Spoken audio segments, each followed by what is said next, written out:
اعوذ باللہ من الشیطان الرجیم بسم اللہ الرحمن الرحیم۔ سورہ المائدہ آیت نمبر 1۔ بسم اللہ الرحمن الرحیم۔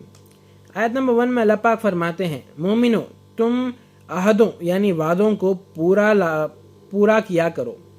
تمہارے لیے تمام مویشی جو گھاس کھاتے ہیں جیسے کہ گائے بکری حلال کیے گئے ہیں، جن کا ذکر آگے آتا ہے۔ شکار کو حالات احرام میں حلال نہ سمجھنا وہ حرام ہے۔ اللہ جو چاہتا ہے حکم کر دیتا ہے۔ حالت احرام میں شکار کرنا نہیں ہے بلکہ برا اللہ پاک۔ آیت نمبر 2 میں اللہ پاک فرماتے ہیں، مومنو تم اللہ کی نشانیوں کی بے حرمتی نہ کیا کرو، نہ حرمت والے مہینے کی جیسے کہ محرم، ذی الحجہ، رجب، نہ حرام میں قربان ہونے والے جانور جن کے گلے میں پٹے پڑے ہوئے ہیں، نہ ان لوگوں کی جو بیت الحرام کے قصد سے جا رہے ہو، اپنے رب کے فضل و رضا کے طالب ہو۔ جب تم احرام سے باہر آ جاؤ تو شکار کر لو، اور ایسا نہ ہونا چاہیے کہ تم کو کسی قوم سے بغض ہو اس وجہ سے کہ انہوں نے تم کو مسجد حرام سے روکا تھا، تو تم ان پر زیادتی کرنے لگو۔ اور نیکی اور تقوی میں ایک دوسرے کی مدد کیا کرو، اور گناہ اور زیادتی میں مدد مت کیا کرو۔ کوئی گناہ کر رہا ہے، کوئی زیادتی کر رہا ہے کسی پر، تو اس میں مدد کرو، اور اللہ سے ڈرتے رہو۔ اللہ بڑی سخت سزا دینے والا ہے۔ آیت نمبر 3 میں اللہ پاک فرماتے ہیں،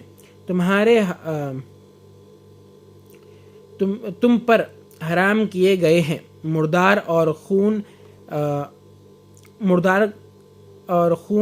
سور کا گوشت۔ مردار کا گوشت جو مر چکا ہے، اس کا وہ مردار جو رہتا ہے اس کا گوشت، سور کا گوشت، اور وہ جانور جو غیر اللہ کے نام پہ قتل کیا گیا ہو۔ جب ذبح کرتے تو غیر اللہ کے سوا کسی اور کا نام لے کے قتل کر رہے، وہ بھی حرام ہے۔ اور جو گلا گھونٹ کر مارا جائے، جس کا گلا گھونٹ کے مار دیتے، وہ بھی حرام ہے۔ اور جو کسی ٹکر سے مر گیا اگر وہ کوئی جانور، تو اس کا گوشت بھی حرام ہے۔ اور جس کو درندے کھانے لگے مگر جس کو ذبح کر ڈالو وہ جائز ہے۔ جس کو صرف ذبح کرے وہ جائز ہے، اس کے سوا ٹھوکر لگ کے مر گیا، یا کوئی درندے مار دیے اس کو، یا پھر گلا گھونٹ کے مارے، وہ سب ویسے کس کا بھی ہو وہ حرام رہیں گا، گوشت وہ حرام رہیں گا۔ وہ جائز ہے، درندے کھانے لگے مگر جس کو ذبح کر ڈالو وہ جائز ہے۔ اور جو جانور بوڑھوں کے لیے ذبح کیا جائے وہ حرام ہے، بدھوں کے لیے۔ آج کے دن سے کافر نا امید ہو گئے، سو تم ان سے مت ڈرو اور اللہ سے ڈرتے رہو۔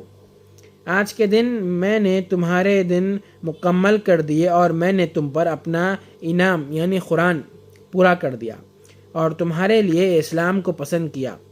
جو بھوک کی شدت میں ہو جائے وہ ان حرام چیزوں سے کچھ کھا لے۔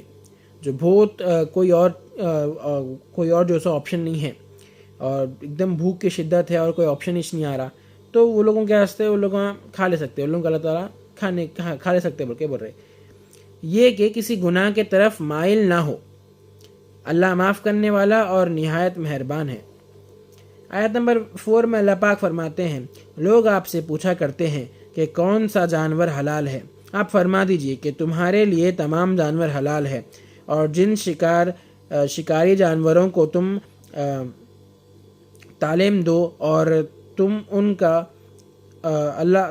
ان کو اللہ کا نام لے کر چھوڑ دو، سو جو تمہارے شکاری جانور کو پکڑے تو کھا لو۔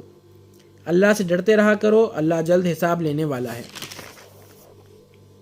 آیت نمبر 5 میں اللہ پاک فرماتے ہیں، آج حلال چیز حلال کی گئی، اور اہل کتاب کا ذبیح کھانا تمہارے لیے حلال ہے، ایسا ذبح کر کے ان لوگوں کے پاس ویسا ذبیح رہتا تو۔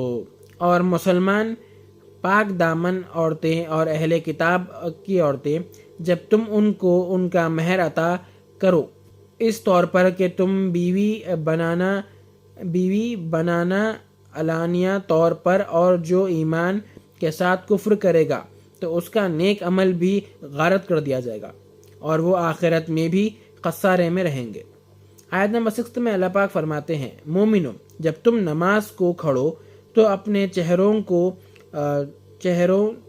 اپنا چہرہ دونوں ہاتھوں کو کونیوں سمیت دھو لو، چہرہ اور دونوں ہاتھوں کو کونیوں سمیت دھو لو، سر کا مسح کیا کرو اور اپنے پیروں کو ٹخنے سمیت دھو لو، اور اگر تم ناپاک ہو تو غسل کر لو، اگر تم بیمار ہو یا سفر میں ہو تو کوئی استنجا سے آیا ہو یا بیوی کے ساتھ ہم بستری ہوئے ہو مگر پانی نہ ملے تم پاک زمین سے تیمم کر لو۔ اللہ یہ نہیں چاہتا کہ تم پر کوئی مصیبت آئے، وہ یہ ضرور چاہتا ہے کہ تم پاک و صاف رہو اور تم پر اپنا انعام پورا کرے تاکہ تم شکر ادا کرو۔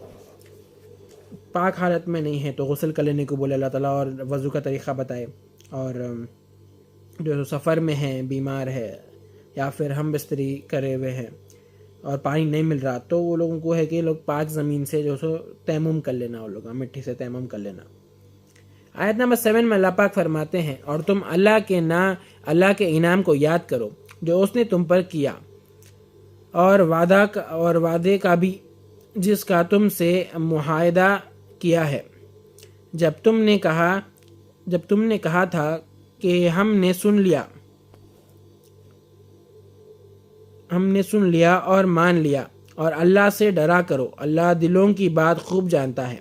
آیت نمبر 8 میں اللہ پاک فرماتے ہیں، مومنو تم اللہ کے لیے پوری پابندی سے انصاف پر قائم رہنے والے گواہ بنو، اور کسی خاص قوم سے عداوت یعنی چاہتوں کو انصاف سے نہ روک دے۔ کوئی بھی ایسا چاہت میں آ کے جو سو کسی کی طرف جو سو سافٹ ہو کے جو سو انصاف کو نہیں روکنا، بلکہ بول اللہ انصاف تقوی سے بہت قریب ہے۔ اللہ ہی سے ڈرتے رہو، اللہ تمہارے اعمال سے باخبر ہے۔ آیت نمبر 9 میں اللہ پاک فرماتے ہیں، اللہ نے ان لوگوں سے وعدہ لیا ہوا ہے جو ایمان لائے اور نیک کام کرے، ان کے لیے مغفرت اور ثواب عظیم ہے، اور جو اللہ کو نہیں مانتے اور آیتوں کو جھٹلاتے ہیں وہ لوگ دوزخ میں رہنے والے ہیں۔ آیت نمبر 11 میں اللہ پاک فرماتے ہیں، مومنو تم اللہ کے انعام کو یاد کرو جو تم پر ہوا، جب کہ ایک قوم فکر میں تھی تم پر حملہ کرنے کے، تو اللہ نے ان کے ہاتھ کو روک دیا، اور اللہ سے ڈرا کرو، اور مومنین کو اللہ پر بھروسہ کرنا چاہیے۔ جو مومن رہتے ہیں ان لوگوں کو اللہ تعالیٰ پہ بھروسہ کرنا چاہیے، سب کو کرنا چاہیے۔ مومن کیسے اللہ تعالیٰ اسپیسیفکلی مینشن کرے اس میں۔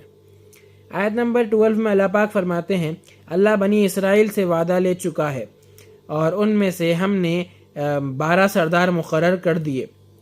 اللہ نے کہا کہ میں تمہارے ساتھ ہوں اگر تم نماز پابندی کے ساتھ ادا کرتے رہو گے اور زکوٰۃ دیتے رہو گے اور اللہ کے رسولوں پر ایمان رکھو گے اور ان کی مدد کرو گے اور اللہ کو قرضہ حسنہ، اللہ کے راہ میں قرضہ دینا کسی کو، دیتے رہو گے تو میں ضرور تمہیں گناہ سے دور کرتا رہوں گا اور تم کو یقیناً باغات میں داخل کروں گا جن کے نیچے نہریں بہہ رہی ہوں گی۔ پھر جو اس کے بعد بھی ظلم کرے گا وہ سیدھے راستے سے دور ہو جائے گا۔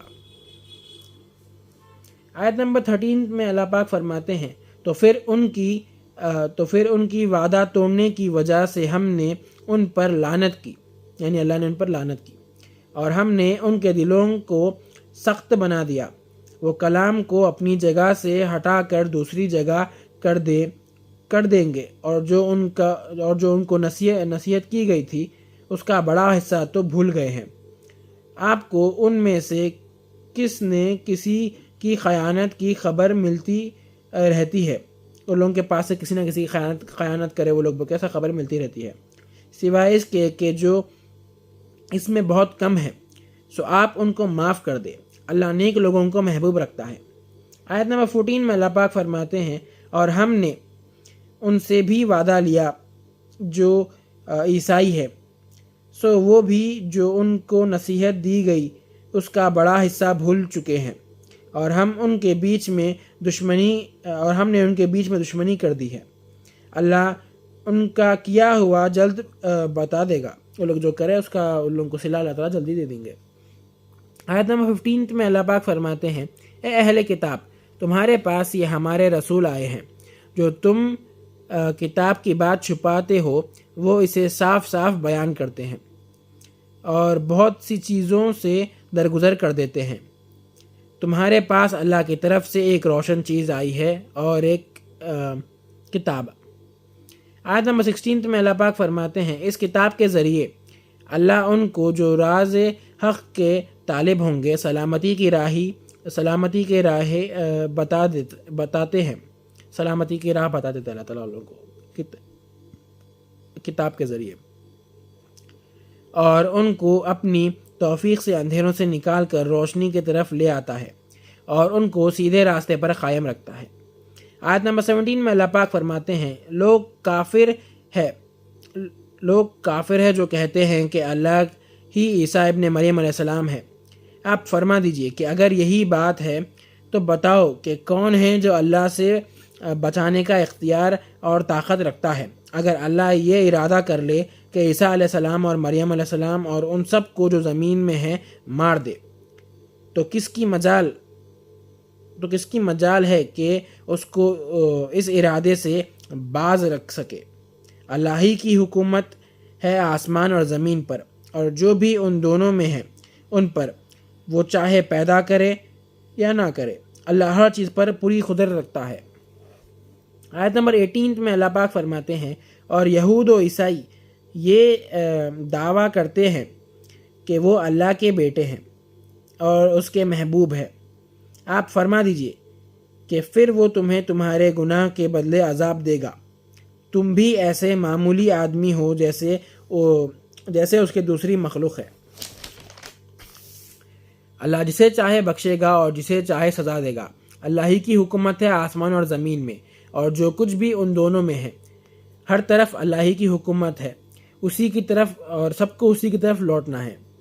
آیت نمبر 19 میں اللہ پاک فرماتے ہیں، اے اہل کتاب، تمہارے پاس ہمارے یہ رسول صلی اللہ علیہ وآلہ وسلم آ پہنچے ہیں جو تم کو صاف بیان کرتے ہیں۔ یہ ایسے زمانے میں آئے جن کے بعد رسولوں کا سلسلہ بند ہے، تاکہ تم نہ کہو کہ تمہارے پاس کوئی خوشخبری سنانے والا اور ڈرانے والا آیا ہی نہیں۔ تو اب آ چکے تمہارے پاس، اللہ ہر چیز پر قدرت رکھتا ہے۔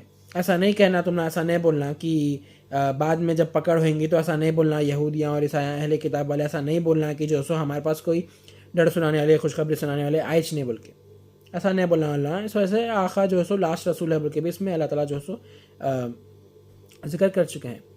آیت نمبر 20 میں اللہ پاک فرماتے ہیں، اور جب موسیٰ علیہ السلام نے اپنی قوم سے کہا، تم یاد کرو اللہ کی عنایت کو جو تم پر ہوئی، جبکہ اللہ نے تم میں سے بہت سے نبی بنائے اور بہت سے ملک عطا کیے، اور تم کو وہ چیزیں دی جو تم تمام جہان والوں میں سے کسی کو نہ دی۔ اللہ تعالیٰ والوں کو وہ چیزیں بخشے تھے، فضیلت بخشے تھے، اور وہ بہت سی چیزیں دیے تھے جو تمام جہان والوں کو نہیں دی تھے اللہ تعالیٰ۔ صدق اللہ العظیم و صدق مولانا رسول الکریم۔